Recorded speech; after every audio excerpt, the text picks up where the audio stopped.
For this week's update, check last week's update, my video with June, click on her, watch her last video with her partner Eli, click on him, and watch his last video.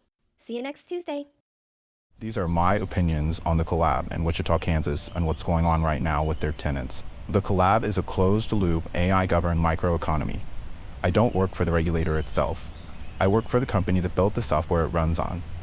Back in 2027, we created a surveillance-integrated operating system for physical spaces. Things like cameras, movement tracking, energy use, even internal currency could all be integrated. It was meant to be overseen by a single AI agent with humans supervising that agent.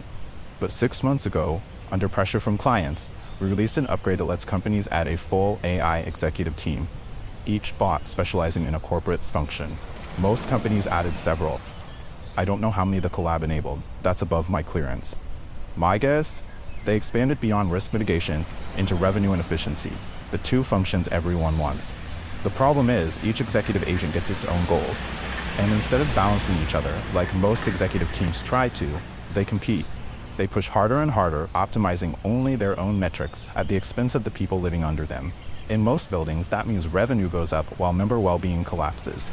The collab tenants who saw leave probably saw their collab coin cash out value and realized their equity was near zero. Or their families noticed how paranoid they'd become from being constantly monitored, judged, and punished under shifting rules. And that's just scratching the surface.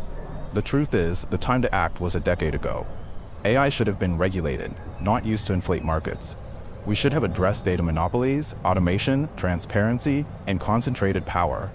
We let education collapse instead of rebuilding it around critical thinking, systems understanding, and human-centered skills. Now, when systems fail, there aren't enough humans left who can fix them, and the channels we once used to speak out are throttled. What we really need is a regulatory framework. We need to break up monopolies, rebuild human expertise, and remember that people, not profit, are the point. We need now what we needed a decade ago: transparency, safety norms, ethics, and oversight. The solution to this problem isn't in the regulator. The regulator is the problem.